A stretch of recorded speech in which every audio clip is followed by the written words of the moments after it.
Okay, ഇനി അടുത്തത് നമ്മൾ പഠിക്കാൻ പോണത് ചെയിൻ സ്റ്റിച്ചാണ് കേട്ടോ. ആദ്യം നോട്ട് ഇടുക.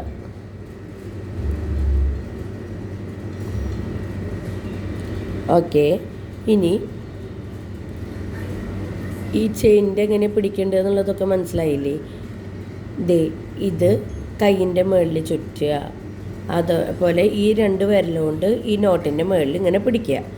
അതിനുശേഷം ഈ ഹുക്കാണ് ഇന്നിവിടെ അനങ്ങണത്.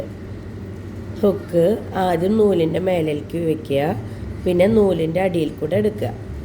ഇനി ഈ നൂല് ഈ കൊളുത്തണേൻ്റെ മുകളിൽ ഒന്ന് ട്വിസ്റ്റ് ചെയ്തിട്ട് ടൈറ്റ് ആക്കുക. എന്നിട്ട് മെല്ലെ ഈ ഹുക്ക് ഒന്ന് പുറത്തേക്ക് വലിച്ചെടുക്കുക. അപ്പോൾ ഒരു ചെയിൻ വന്നത് കണ്ട. ഇതിനെ യാൺ ഓവർ എന്നാണ് പറയുക. അപ്പോൾ ആദ്യം നൂലിൻ്റെ മേലേക്ക് വയ്ക്കുക, പിന്നെ നൂലിൻ്റെ അടിയിലേക്ക് വെച്ചിട്ട് ഹുക്കൊന്ന് മെല്ലെ ട്വിസ്റ്റ് ചെയ്തിട്ട് വലിക്കുക. 2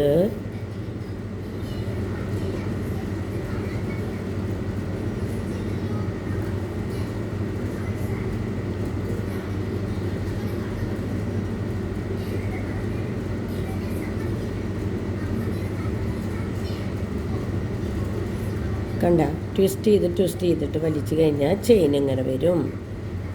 അത് മെല്ലെ വലിച്ചെടുക്കുക.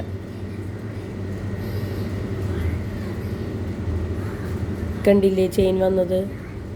ഇതേപോലെ ഒരു 10 15 ഒക്കെ ചെയ്ത് കഴിഞ്ഞാൽ ചെയിൻ ഇടാനുള്ളത് ഓക്കെ ആവും. ഈ ഇങ്ങനെ ട്വിസ്റ്റ് ചെയ്തിട്ട് വലിക്കണതിനെയാണ് യാൺ ഓവർ എന്ന് പറയുക. കണ്ടില്ലേ?